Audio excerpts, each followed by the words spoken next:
Houston's Morning News. Our next guest has a new book out. David Schein's new book is The Decline of America, 100 Years of Leadership Failures, focuses on the leadership decisions and ethics of the 100 years of U.S. presidents, Wilson through Obama, at least the last 100 years. It also points to many false myths about our presidents. We saw a poll that indicates that the top two presidents in the last 50 years in the minds of Americans are JFK and Ronald Reagan. Joining us to talk about it, David Schein, the author of that book from the University of St. Thomas. So, it's kind of funny, but I think when you get right down to it for most presidents, they kind of get reduced to maybe a few key items. For example, JFK was assassinated, Cuban Missile Crisis, space race. Those are the top three things I think of. Well, I think that's very accurate in terms of what the public perceives or what they believe. And your poll that you announced this morning on the show is kind of red meat for me, because that kind of poll is part of the reason I wrote the book. Because people tend to me, that poll is like a beauty contest with no talent component. And JFK was probably the best-looking president, and he didn't accomplish very much in his 1,000 days in office. He really messed up the Bay of Pigs invasion, which often is overlooked when they mention the Cuban Missile Crisis. In my research, I don't think he necessarily won the Cuban Missile Crisis. I think he won that round.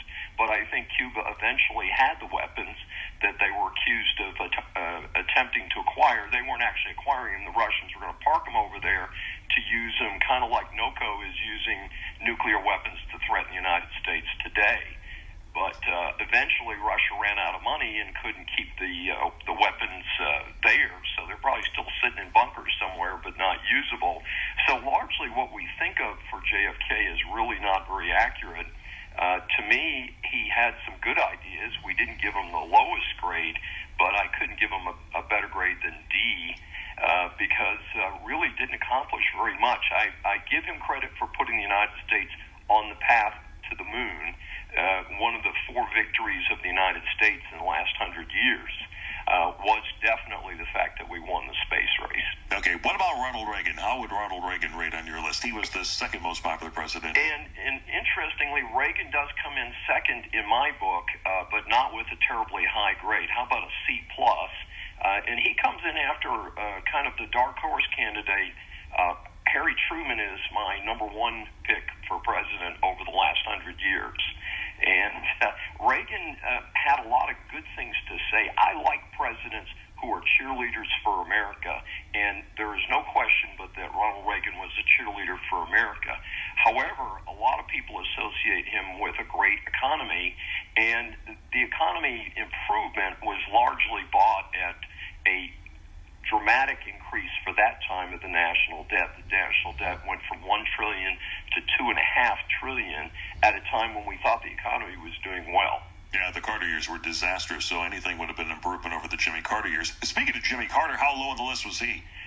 Jimmy Carter's pretty much at the bottom of the list, though kind of an irony, because he's also, in studying the ethics of the presidents, comes out as one of the more ethical presidents. And this is one of the great dilemmas is we seem to have cads like Clinton who come out reasonably well, and you have pretty good guys like Jimmy Carter who come out pretty badly. So it doesn't seem that being a real ethical cat necessarily is the key to being a good president. All right, who would your top five be? You already mentioned Reagan being number 2 and Truman being number 1. Who's number 3?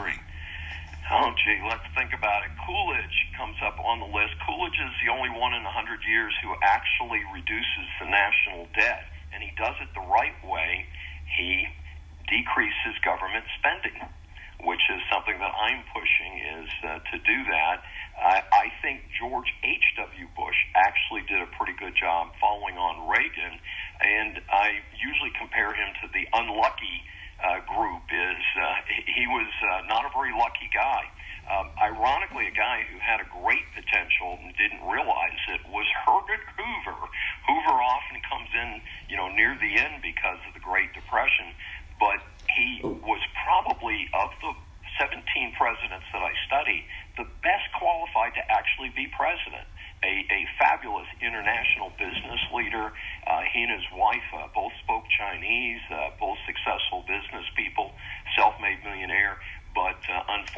particularly since the economy was as bad as it ever was in the last century and a half. He doesn't seem to do very well, but I think he had a lot of potential there. Fascinating. David, thank you for joining us. David Schein of the University of St. Thomas, author of The Decline of America, 100 Years of Leadership Failures, with some thoughts on our best presidents on this president's